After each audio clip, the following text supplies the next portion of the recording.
लड़की को बस नींद नहीं आ रही थी, इसलिए उसने खिड़की खोलकर थोड़ा ताजी हवा लेने का सोचा, लेकिन जैसे ही उसने बाहर देखा तो वह डर से सन्न रह गई। रात के 3 बजे होने के बावजूद आसमान दिन की तरह चमक रहा था। जब उसने खिड़की पर लगी पट्टियों के बीच से ध्यान से देखा तो दूर कहीं एक अजीब सी सफेद रोशनी दिखाई दी। कुछ ही पलों में वह रोशनी तेजी से फैलने लगी और उसकी चमक इतनी तेज थी कि वह अपनी आंखें तक नहीं खोल पाई। शुरुआत में एना ने इसे कोई खास बात नहीं समझा। उसे लगा कि शायद यह इस इलाके की कोई प्राकृतिक घटना होगी। यही सोचकर वह वापस बिस्तर में जाकर सो गई, लेकिन उसे बिल्कुल अंदाजा नहीं था कि एक भयानक आपदा चुपचाप दुनिया पर टूट चुकी है। अगली सुबह उसका बॉयफ्रेंड जॉन उसे जगाने आया। दोनों हजारों किलोमीटर दूर घूमने के लिए यहाँ आए थे, लेकिन जब वे नाश्ता करने के लिए होटल के रेस्टोरेंट में पहुंचे तो यह देखकर हैरान रह गए कि वहाँ एक भी इंसान मौजूद नहीं था। दोनों ने सोचा कि शायद आज कर्मचारियों की छुट्टी होगी, इसलिए वे बाहर कुछ खाने का फैसला करते हैं। लेकिन जैसे ही वे होटल से बाहर निकलते हैं तो उनके होश उड़ जाते हैं। सुबह के 10:30 बज चुके थे, फिर भी पूरी सड़क सुनसान पड़ी थी। न कोई इंसान दिखाई दे रहा था और न ही कोई गाड़ी चल रही थी। चारों तरफ ऐसा सन्नाटा था जो किसी को भी डरा दे। फिर भी दोनों ने इसे गंभीरता से नहीं लिया। उन्हें लगा कि शायद शहर में कोई बड़ा कार्यक्रम हो रहा होगा और सभी लोग वहीं गए होंगे। लेकिन जैसे जैसे वे आगे बढ़ते गए उन्हें एहसास होने लगा कि मामला कुछ ज्यादा ही अजीब है। सड़कों पर सिर्फ इंसान ही नहीं बल्कि जानवर तक गायब थे। घबराकर वे शहर के सबसे भीड़-भाड़ वाले इलाके में पहुंचते हैं, लेकिन वहाँ भी एक भी व्यक्ति नजर नहीं आता। दोनों जोर जोर से लोगों को आवाज लगाते हैं, लेकिन कोई जवाब नहीं मिलता। ऐसा लग रहा था मानो पूरी आबादी अचानक हवा में गायब हो गई हो। अगर शहर में कोई कार्यक्रम हो भी रहा होता तो कम से कम उसके पोस्टर या विज्ञापन कहीं न कहीं दिखाई देते। उलझन में पड़े दोनों शहर के सबसे बड़े सुपरमार्केट में पहुंचते हैं। उन्हें उम्मीद थी कि वहाँ जरूर कोई मिलेगा, लेकिन वहाँ का नजारा देखकर उनका दिल बैठ जाता है। न कोई ग्राहक दिखाई देता है और न ही कोई कर्मचारी। इसके बाद वे कई और सुपरमार्केट में जाकर देखते हैं, लेकिन हर जगह वही हाल होता है। हार न मानते हुए वे गली गली घूमकर लोगों को तलाशते हैं, लेकिन आधे से ज्यादा शहर छान मारने के बावजूद उन्हें किसी इंसान का नामो निशान नहीं मिलता। आखिरकार वे पास के एक बार में पहुंचते हैं। वहाँ की सभी कुर्सियां और मेजें बिल्कुल करीने से सजी हुई थी। इससे साफ था कि पिछली रात बार बंद होने के बाद कोई भी वहाँ नहीं आया था। यह रहस्यमय स्थिति एना को पूरी तरह तोड़ देती है। तभी जॉन को टीवी न्यूज का ख्याल आता है। उसे लगता है कि इतनी बड़ी घटना हुई है तो खबरों में इसकी चर्चा जरूर हो रही होगी। लेकिन जब वह उत्साह से टीवी चालू करके न्यूज चैनल लगाता है तो स्क्रीन पर सिर्फ सफेद शोर दिखाई देता है। निराश होकर दोनों बार से बाहर निकल आते हैं। अब उनके ऊपर एक और बड़ा सवाल मंडरा रहा था कि आखिर दुनिया के सारे लोग कहाँ गायब हो गए। अगर किसी वायरस ने सबको मार दिया होता तो कम से कम लाशें तो दिखाई देती, लेकिन यहाँ तो ऐसा लग रहा था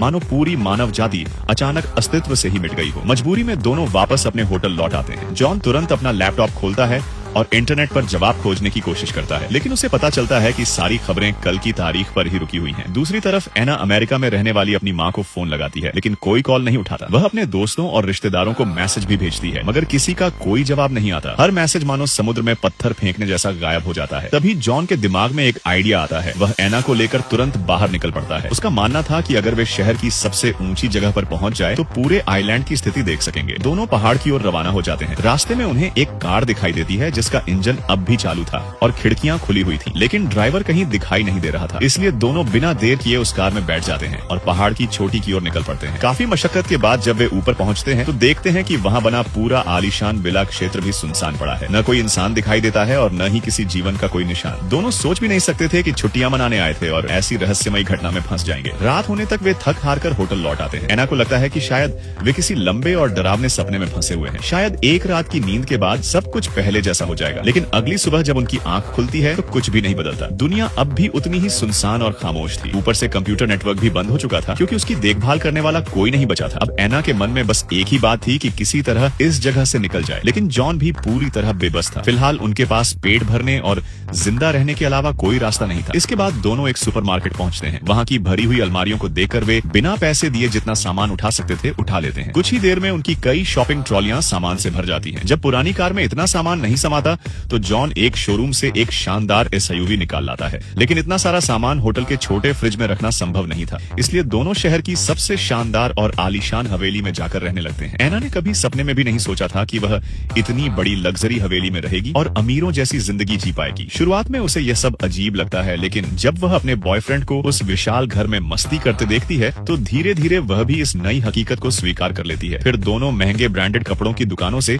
ढेर सारे कपड़े उठाते हैं, रोजमर्रा के सामान से बैग भर लेते हैं और रात को बार में जाकर खुलकर मजे करते हैं। अब उन्हें लगता था कि पूरी दुनिया उनकी है। दोनों बेफिक्र होकर जिंदगी का आनंद लेने लगते हैं, लेकिन उन्हें नहीं पता था कि यह सपनों जैसी जिंदगी अपने भीतर एक बहुत बड़ा खतरा छिपाए बैठी है। एक दिन वे हमेशा की तरह सुपरमार्केट में सामान लेने पहुंचे। मौज मस्ती में पूरी तरह डूब चुका जॉन शॉपिंग ट्रॉली के अंदर खड़ा होकर उसे रेसिंग कार की तरह घुमाने लगा, लेकिन अचानक ट्रॉली का संतुलन बिगड़ गया और वह जोरदार तरीके से टकरा गई। हादसे में जॉन की बांह पर गहरा कट लग गया। यह देखकर एना बुरी तरह घबरा गई। उसने तुरंत उसकी मरहम पट्टी की और उसे सख्त चेतावनी दी कि वह दोबारा ऐसी हरकत कभी न करे। एना ने कहा कि शायद अब दुनिया में उनके अलावा कोई इंसान बचा ही नहीं है। अगर चोट गंभीर हो गई या उसमें संक्रमण फैल गया तो उनका इलाज करने के लिए कोई डॉक्टर भी नहीं होगा। लेकिन जॉन को लगा कि एना बेवजह बात को बढ़ा रही है। उसके मुताबिक ये सिर्फ थोड़ा सा मनोरंजन था और इसमें इतना परेशान होने वाली कोई बात नहीं थी। इसी बात को लेकर दोनों के बीच जोरदार बहस हो गई। हालांकि बाद में शांत होने पर जॉन को अपनी गलती का एहसास हुआ। वह फूलों का गुलदस्ता लेकर एना के पास पहुंचा और माफी मांगी। उसने वादा किया कि आगे से वह ज्यादा सावधानी बरतेगा और बिना सोचे समझे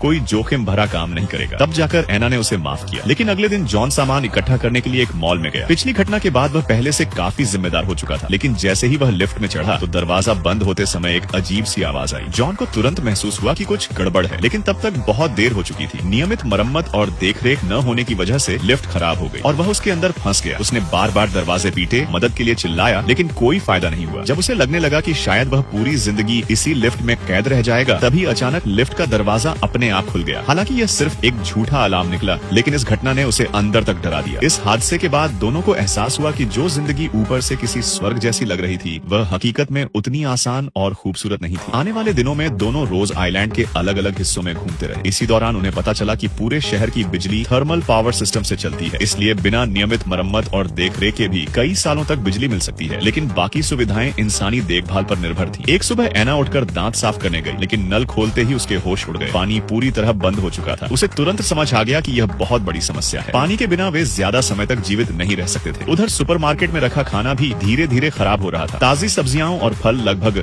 खत्म हो चुके थे। अगर वे लंबे समय तक सिर्फ जमे हुए पैकेट वाले खाने पर निर्भर रहते तो उनकी सेहत पर बुरा असर पड़ना तय था। जीवित रहने का कोई रास्ता खोजने के लिए दोनों कार लेकर शहर से दूर निकल पड़े। पूरा दिन भटकने के बावजूद उन्हें सिर्फ एक क्रैश हुआ विमान का मलबा मिला। शाम ढलने लगी थी, इसलिए मजबूरी में उन्होंने उसी विमान के अंदर रात बिताने का फैसला किया। अगली सुबह शहर लौटने के बाद जॉन ने तय किया कि अब हाथ पर हाथ धरे बैठने से कुछ नहीं होगा। वह सीधे सुपरमार्केट गया और वहां से कई तरह के पाइप इकट्ठा किए। फिर अपनी भौतिकी की जानकारी का इस्तेमाल करके जॉन ने पानी निकालने और खींचने का एक जुगाड़ू उपकरण बनाया। जॉन का मानना था कि अगर वे कुछ सब्जियां उगाना शुरू कर दें तो खाने की समस्या काफी हद तक हल हो सकती है। उसे पूरा यकीन था कि हालात धीरे धीरे बेहतर हो जाएंगे। एक दिन घूमते घूमते दोनों एक फूलों की दुकान में पहुंचे, लेकिन अंदर का नजारा देखकर उनका दिल बैठ गया। फर्श पर सूखे पत्ते बिखरे पड़े थे और सारे पौधे मुरझाकर मर चुके थे। ये नजारा देखकर एना फिर से उदास हो गई। उसे लगा कि शायद एक दिन उनका हाल भी इन सूखे पौधों जैसा ही हो जाएगा। फिर भी हार न मानते हुए दोनों ने आगे तलाश जारी रखी। इस बार वे पहले से भी ज्यादा सुनसान और